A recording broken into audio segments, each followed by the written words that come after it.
Hello दोस्तों, मैं अंकुर सैनी आज आपको लेके आऊँ आपके अपने YouTube channel web coding with Ankur में। जैसे कि आपको पता है कि हमने अभी कुछ ही दिन यहाँ से node JS tutorial series start करी है। इससे पहले मेरे पास दो वीडियो हमने बना चुके हैं। पहली हमने इंट्रोडक्शन बनाई थी नोड जेएस के इंट्रोडक्शन, जिसमें मैंने बताया था कि नोड जेएस बेसिकली क्या होता है, वो कैसे वो इन्वेंट की गई किस V8 इंजन और C++ के कॉम्बिनेशन के हेल्प से। और फिर बाद में हमने सेकंड वीडियो में हमने बात करी थी कैसे हम उसकी इंस्टॉलेशन करेंगे विंडोज में या अलग अलग प्लेटफॉर्म में कैसे हम उसे इंस्टॉल कर सकते हैं। आज की वीडियो में हम बात करेंगे और देखेंगे कि हम हेलो वर्ल्ड एप्लीकेशन या हेलो वर्ल्ड कैसे लिख सकते हैं नोड.js में। ठीक है, जैसे कि आप देख सकते हैं यहाँ मेरे पास मेरा विजुअल स्टूडियो कोड ओपन है। ठीक है, और यहाँ मैंने एक ऑलरेडी फोल्डर बनाया हुआ नोड.js ट्यूटोरियल। तो आज हम एक फाइल बनाएंगे और इसमें देखेंगे कि कैसे हम हेलो वर्ल्ड क्रिएट करते हैं अपनी नोड.js में। एज ए बिगिनर तो हमें पता है कि हमने दो स्टेप्स हम फॉरवर्ड मूव हो चुके हैं इसमें नोड.js में। आज हम देखेंगे कि कैसे हम एक फाइल क्रिएट करेंगे और कैसे उसे रन करता है नोड.js में, वो हम देखने वाले हैं आज इस वीडियो में। तो चलिए देर ना करते हुए क्रिएट करते हैं एक नई फाइल। तो आप देख सकते हैं मेरे यहाँ विजुअल स्टूडियो कोड ओपन है। ठीक है, यहाँ मैंने नोड.js ट्यूटोरियल मेरा ऑलरेडी फोल्डर है जो मैंने बनाया था आपके लिए, और इसी में हम सब काम करेंगे। तो आप देख सकते हो यहाँ मैंने विजुअल स्टूडियो में क्लिक करके इसे न्यू फाइल ओपन करूंगा और इससे नाम दूंगा हेलो वर्ल्ड। ठीक है, आप हेलो वर्ल्ड डॉट जेएस। ठीक है, आप चाहो तो कुछ भी नाम देख सकते हो। मैं क्योंकि हम हेलो वर्ल्ड का एग्जांपल कर रहे हैं नोड जेएस में, तो इसलिए मैंने इसे हेलो वर्ल्ड किया। ठीक है, तो एक सिंपल जेएस फाइल है, इसमें ज़्यादा कोई प्रॉब्लम नहीं होनी चाहिए, क्योंकि आपको पता है कि जावास्क्रिप्ट में हम जेएस फाइल नोड जेएस क्या है उसमें हम जावास्क्रिप्ट रन कर सकते हैं इजीली विदाउट एनी इशू। ठीक है, तो चलिए हम क्या करेंगे, एक कंट्रोल लॉग लेंगे, कंट्रोल डॉट लॉग में लूँगा इसमें, और मैं लिखूंगा hello world from node JS. ठीक है, एक सिंपल कंसोल मैसेज है जो मैं डिस्प्ले करवा रहा हूँ, और आप देख सकते हैं कि यहाँ मैंने हेलो वर्ल्ड डॉट अभी तक मैंने क्या किया, अभी तक मैंने एक फाइल क्रिएट करी हेलो वर्ल्ड डॉट जेएस और उसके बाद मैंने कंसोल में लॉग लिया। तो अब हम इसे रन करेंगे नोड जेएस के अंदर। तो हम इसे कैसे रन करेंगे, तो हम अपनी की कंट्रोल शिफ्ट बैक टिक क्लिक करेंगे तो हमें टर्मिनल ओपन हो जाएगा। अगर आप ऐसे नहीं कर सकते तो टर्मिनल को आप यहाँ विजुअल स्टूडियो में जाके टर्मिनल पे क्लिक करके न्यू टर्मिनल भी ऐड ऑन कर सकते हो। देखिए आपके दो टर्मिनल और ऐड ऑन हो गए, और बिन में जाकर आप ये डिलीट भी कर सकते हो। ठीक है, तो चलिए करते हैं। तो आपने ये टर्मिनल ओपन कर लिया होगा आई होप।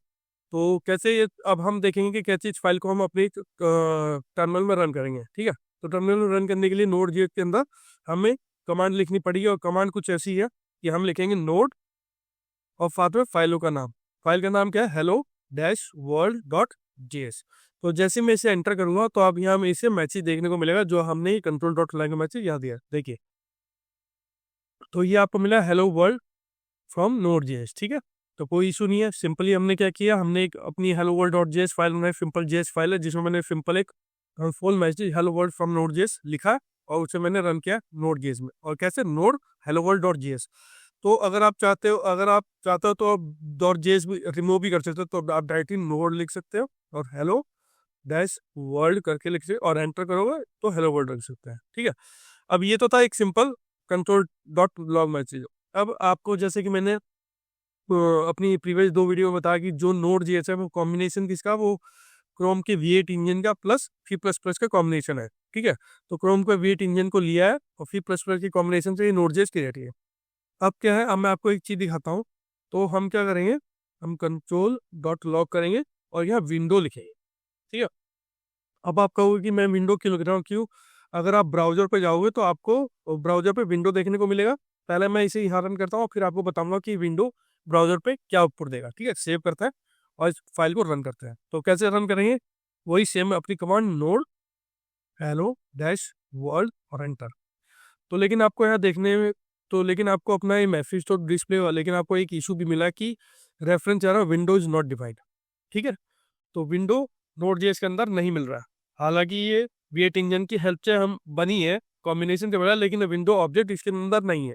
अब चलता है ब्राउजर की तरफ कि ये कंट्रोल लॉग विंडो हमें ब्राउजर में क्या आउटपुट देगा। तो आप देख सकते हैं, तो मैं क्या करूँगा, अपने हम F12 करेंगे और कंट्रोल में आ जाएंगे। ठीक है, या मैं जस्ट आपको एक दोनों में डिफरेंस समझाना चाह रहा हूँ। ठीक है, अब वही मैसेज में है लॉग और मैं क्या टाइप करूँगा, विंडो। ठीक है, और एंटर करूँगा। अब आप देखोगे जब मैंने ये कंट्रोल लॉग विंडो मैंने अपने नोड जेएस के अंदर करा तो इसे विंडो नहीं मिला, क्योंकि ये कह रहा window is not defined, window node JS में डिफाइन नहीं है। लेकिन अगर यही मैंने मैसेज अपने इस ब्राउजर में किया तो आप देख सकते हो कि इसमें विंडो के सब ऑब्जेक्ट के जितनी भी प्रॉपर्टीज पर्टिकुलर विंडो ऑब्जेक्ट में सब आपको इजीली अवेलेबल होगी। ठीक है, जो भी ब्राउजर की फंक्शनैलिटी होती है पूरा ऑब्जेक्ट में, तो वो आपको देखने को मिली। तो इसका मतलब क्या हुआ, और एक चीज उसका मतलब ये हुआ कि हालांकि ये एक इंजन जो बनी है, लेकिन इसमें क्या हुआ है कि कुछ जो विंडो ऑब्जेक्ट है वो मिसिंग है। मतलब V8 इंजन हमने पूरा ना लेके उसमें कुछ प्रॉपर्टी विंडो रिलेटेड ऑब्जेक्ट की हमने रिमूव कर दी है। उसे प्रूव करने के लिए मेरे पास एक एग्जांपल और है। मैं क्या करता हूँ, कंट्रोल डॉट लॉग करूंगा और अलर्ट में करूंगा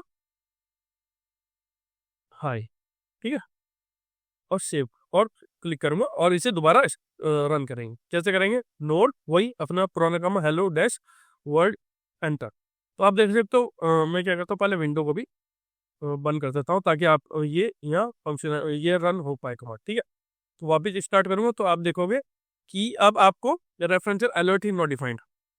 तो आपने ध्यान से देखा कि हमारे पास नोड जेएस में विंडो रिलेटेड कोई भी फंक्शनलिटी अवेलेबल नहीं है नोड जेएस के अंदर। ठीक है, वो विंडो फंक्शनलिटी इस नोड जेएस से निकाल दी गई है, क्योंकि अगर ये चीजें निकाल इसलिए दी क्योंकि वो हमेशा अवेलेबल नहीं है। क्योंकि विंडो में जितने भी ऑब्जेक्ट है, तो क्योंकि नोड जेएस आपको पता है कि विंडो के बाहर जावास्क्रिप्ट रन टाइम एनवायरनमेंट है जिसके अंदर जावास्क्रिप्ट रन करती है, लेकिन ये एक तरह का ब्राउजर डिपेंडेंट नहीं है। ठीक है, तो वो जो ब्राउजर की जो भी फंक्शनलिटी थी विंडो रिलेटेड वो सब यहाँ से रिमूव कर दी गई है।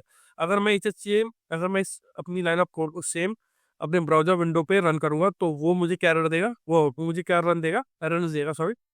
तो एंटर करूंगा तो आप देख सकते हो यहाँ आई। तो आप देख सकते हैं कि जो V8 इंजन है, V8 इंजन से जो विंडो ब्राउजर की जितनी भी फंक्शनलिटी वो सब नोड जेएस में रिमूव कर दी गई है, जिसकी वजह से हमें ये alert not defined reference error देखने को मिल रहा है। ठीक है, तो इसमें क्या है, इस तरह से ये इन्होंने बताया है। ठीक है, तो ये हमें अब आपको समझ में आ गया होगा कि जो भी विंडो रिलेटेड हमारी फंक्शनलिटी वो हमें नोड जेएस के अंदर देखने को नहीं मिलेगी। ठीक है, अब क्या करते हैं, तो अब एक चीज और मैं वो करते हैं। आपको पता है कि मैंने कुछ वीडियो में आपको इतने इतने पुराने फर्स्ट इंट्रोडक्शन वीडियो बताया था कि हमारे पास क्या होता है, एक एनपीएम होता है। ठीक है, एनपीएम क्या होता है, नोड पैकेज मैनेजर हम जिसे कहते हैं, जिसकी हेल्प से हम अपनी पैकेज को इंस्टॉल कर सकते हैं अपने इस पर्टिकुलर प्रोजेक्ट में। ठीक है, तो हम कैसे करते हैं, तो एनपीएम को इसमें क्या होता है, एनपीएम हम लिखेंगे नोड पैकेज मैनेजर और हम यूज करते हैं इनिट। ठीक है, तो ये जो कमांड है ये क्या करती है, ये पैकेज डॉट जेसन क्रिएट करती है। पैकेज डॉट जेसन देखते हैं, पहले मैं आपको बताता हूँ फिर मैं आपको डिफाइन कर दूंगा पैकेज डॉट जेसन क्या होती है। एंटर करूंगा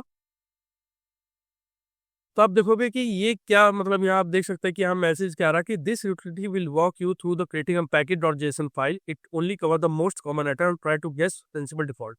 ठीक है, तो ये और ये क्या कह रहा है, अगर आप यहाँ देखोगे तो use npm install package afterward to install a package and create a dependency in the package dot JSON file. ठीक है, तो आप देख सकते हैं जब भी आप npm इनहेरिट करोगे तो ये क्या होगा, ये एक package dot JSON file create करेगा जिसमें कि आपके प्रोजेक्ट की इन्फॉर्मेशन होगी।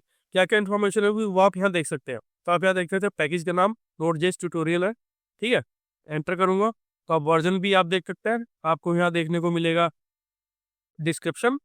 डिस्क्रिप्शन में आप कुछ भी दे सकते हो, हेलो वर्ल्ड फ्रॉम नोड जेस। ठीक है, एंटर करूंगा, एंट्री पॉइंट जो मेरी फाइल का नाम है वो आ गया। टेस्ट कमांड अभी हमारे पास कुछ नहीं है, गेट रिपोजिटरी भी नहीं है, कीवर्ड ऑथर IC ये एंटर हो गया और मैं यस करूँगा। जैसे मैं यस करूंगा आप यहाँ देख सकते हैं package dot JSON file create हुई और इसे ओपन करते हैं।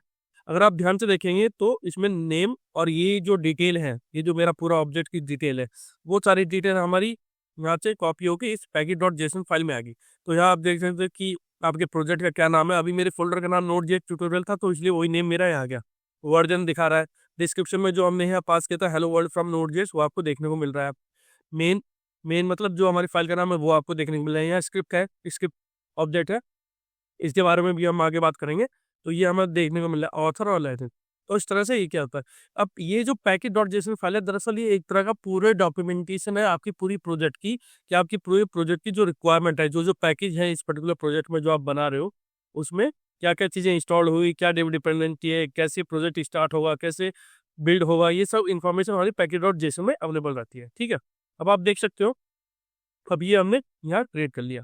ठीक है, अब आप देखोगे, अगर हम डायरेक्टली थोड़ा ये चीज बात करेंगे इस पर्टिकुलर स्क्रिप्ट ऑब्जेक्ट की, ठीक है, तो अभी तक आपको पता है कि हम कैसे प्रोजेक्ट रन कर रहे थे। हम ये रन कर रहे थे नोड हेलो वर्ल्ड, ठीक है, hello dash world dot enter करेंगे, ठीक है, कोई प्रॉब्लम नहीं है, नोड हेलो वर्ल्ड से कर रहे थे। लेकिन एक दूसरा मेथड भी है जिसकी हेल्प से हम इसे ऑटोमेटिकली स्टार्ट कर सकते हैं, जिसमें हमें ये पूरे लाइन ऑफ कोड नहीं लिखना पड़ेगा, ठीक है। उसको हम कैसे करेंगे, तो आप देख सकते हो कि हाँ स्क्रिप्ट टैग में हमारे कुछ टैग्स है, टेस्ट, आपके टेस्ट कुछ लिखे हुए हैं, ठीक है। तो मैं यहाँ क्या करूँगा, तो यहाँ मैं कुछ लिख देता हूँ, मान लीजिए यहाँ मैं यूट्यूब लिख देता हूँ, ठीक है, और मैं यहाँ अपनी कमांड रखूंगा नोड ऐप और नोड हेलो डैश वर्ड, ठीक है, हेलो वर्ड और कॉमा कर दूंगा, ठीक है। तो ये वही है जो फाइल हमने यहाँ लिखी है, ठीक है। अब आप देख सकते हो ये टैग कुछ भी हो सकता है, ठीक है। ये अभी के लिए मैंने यूट्यूब ले लिया जस्ट आपको शो करने के लिए। तो अब आप अगर आपको अपनी इस फाइल को रन करना, अब आप कैसे करोगे, तो अभी तक हम नोड हेलो वर्ल्ड करके कर रहे थे, लेकिन अब हम क्या करेंगे, अब हमने एक टैग नहीं दिया। ये टैग क्या करेगा, जब हम इस टैग को रन करेंगे तो ये करस्पॉन्डिंग मेरी फाइल को रन कर देगा, इस कमांड को, जो हम कमांड पहले नोड हेलो वर्ल्ड लिखी वही कमांड हमने यहाँ दे दी है, ठीक है। अब हम इस अपने टैग को कैसे कॉल करेंगे स्क्रिप्ट को, तो आप देख सकते हैं हमने ये टैग डिफाइन किया यूट्यूब और नोड हेलो वर्ल्ड, जो हम अपनी अभी तक जिसकी कमांड के थ्रू हम अपनी फाइल को रन कर रहे थे। तो अब इस टैग को रन करने का क्या तरीका है, इसको हम देखेंगे npm रन और यूट्यूब, ठीक है, और एंटर करूंगा तो आप देखोगे तो ये आपकी कमांड रन हो जाएगी। देखिए नोड जेस tutorial YouTube node hello world, और हेलो वर्ल्ड का जो नोड जेस की फाइल थी वो रन हो गई। दरअसल कारण क्या है, ये हमने टैग लिया और जो हम कमांड नोड हेलो वर्ल्ड अपने मैनुअली लिख रहे थे और हमने उस चीज को ऑटोमेट कर दिया। तो यहाँ मैंने आपको समझाने के लिए ये यूट्यूब लिया, लेकिन अगर हम कहता है तो मैं चाहता हूँ क्योंकि मेरी एक एप्लीकेशन आज स्टार्ट हो रही है, तो मैं इस यूट्यूब को नाम ना देगा, इसे स्टार्ट नाम दूंगा, ठीक है। स्टार्ट मतलब कि जब भी मैं अपनी एप्लीकेशन को स्टार्ट करूंगा तो उस केस में मैं इसमें कैसे रन करूंगा, npm स्टार्ट। आप डायरेक्टली लिख दोगे तो एंटर करोगे तो ये आपकी ये देखिए आपकी फाइल रन होगी। तो इस तरह से आप अपने जो हम अपनी फाइल को ऑटोमेट कर सकते हैं कमांड के थ्रू, कैसे हम इसे रन करेंगे। आई होप आपको ये समझ में आ गया होगा कि कैसे हम अपनी हेलो वर्ल्ड मैसेज को डिस्प्ले करते हैं नोड जेएस में। आई होप आपको ये वीडियो पसंद आया हो, तो प्लीज़ मेरे चैनल को लाइक कीजिए, सब्सक्राइब कीजिए। Thank you.